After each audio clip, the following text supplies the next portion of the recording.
Hello everyone, and welcome to my channel. Today, I'm super excited to share the unboxing of the DJI Action 5 Pro.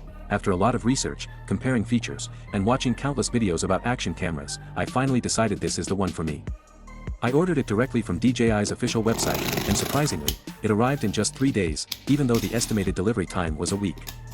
I couldn't wait for Black Friday offers, so I went ahead and made the purchase. Here's the package, a pretty big cardboard box. Let's open it. Well, it's mostly empty.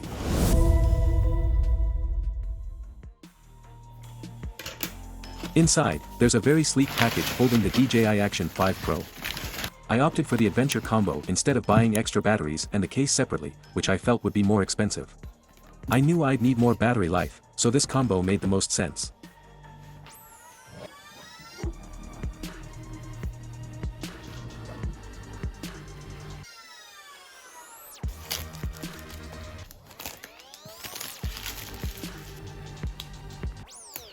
Opening the package, I found 2 small boxes tucked inside.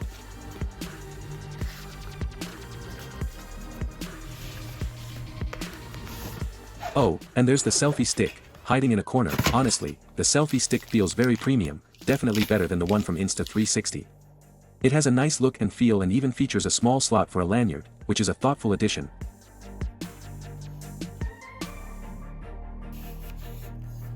Now, let's check out the small box. Inside, we have a quick-release adapter mount, a USB Type-C cable, a leaflet, and a battery case with 3 batteries neatly packed inside.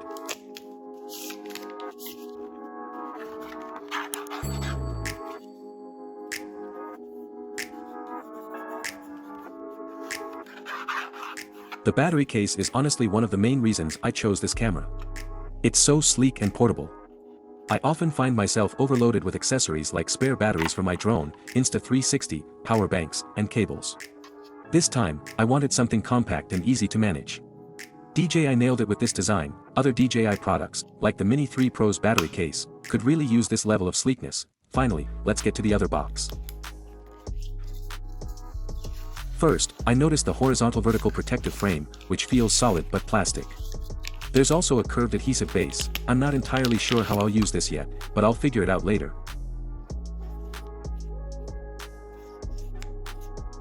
And finally here it is, the DJI Action 5 Pro. Look at this compact design. I absolutely love compact gadgets, and this is no exception. It's so easy to hold, lightweight, and practical for carrying around. To sum it up, let me show you what's included in the Adventure combo before I turn on the camera and show you in detail. The DJI Action 5 Pro camera, the battery case with 3 batteries, a quick-release adapter mount, a USB-C cable, a selfie stick, and some extra accessories like the curved adhesive base. I hope this camera will make my adventures much simpler and more enjoyable. Stay tuned, because in my next video, I'll share the 5 reasons why I chose the DJI Action 5 Pro, and surprisingly, video quality isn't one of them. Now, let's get into the camera itself. The specs are displayed on the screen for a quick overview. Take a look at the camera. It's incredibly compact, probably smaller than the length of a finger. On one side, there's a latch for the battery and SD card. On the other, you'll find the quick switch button, though it feels a bit stiff and hard to press, and a latch covering the Type-C USB port. On top, you have the camera button for shooting videos and taking pictures. Surrounding it are 4 narrow openings. I believe these are the speakers. At the bottom, you'll find the magnetic pad, which securely attaches to the mount. The camera body is made entirely of plastic, but it has a premium look and feel. It even comes with a rubber lens protector, though I'm not entirely sure of its purpose. It might offer additional protection. I'm trying to figure out how to open this latch. It's pretty tricky.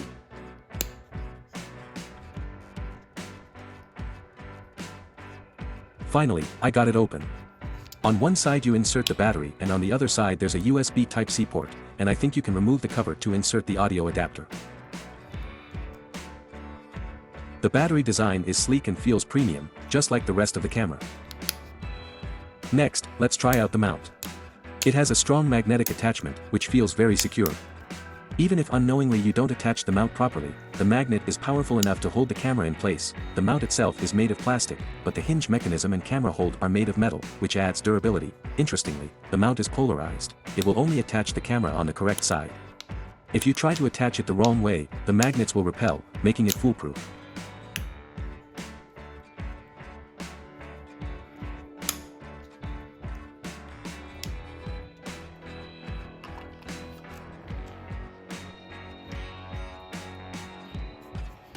Now, let's power on the camera and see how it looks.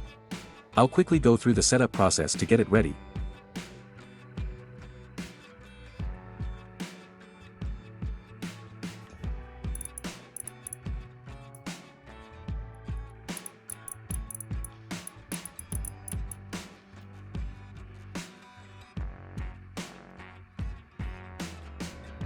The camera screen looks fantastic, maintaining a well-proportioned bezel-less design on all corners, giving it a premium look and feel. The screen display is bright and well-lit, making it easy to view even in outdoor conditions. On the front, the secondary screen is equally impressive, fully touch-capable, allowing you to access settings without having to switch to the primary screen. A very handy feature, especially when you're on the go.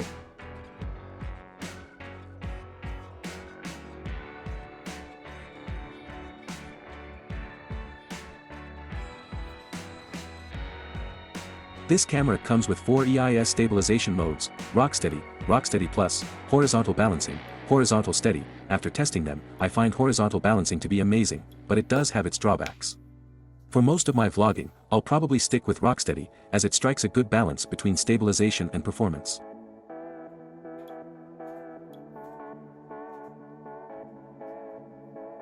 The selfie stick certainly looks and feels premium, but there's a notable issue to keep in mind.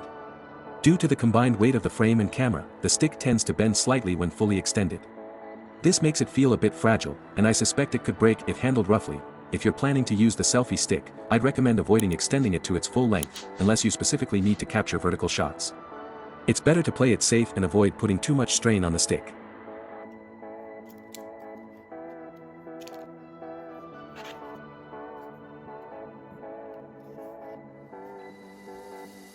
Now, let's talk about the horizontal vertical protective frame. The frame is made entirely of plastic, and while it feels durable enough, I sometimes find it a bit tricky to insert the camera into it. It's not as smooth as I'd like. The vertical mount pad is a nice touch, featuring a magnetic connection with strong metal clips. This design ensures the camera is held firmly in place, so there's no risk of it slipping out during use. One feature I appreciate is that you can easily connect the USB Type-C cable to the camera without removing the frame, which adds a level of convenience during charging or file transfers.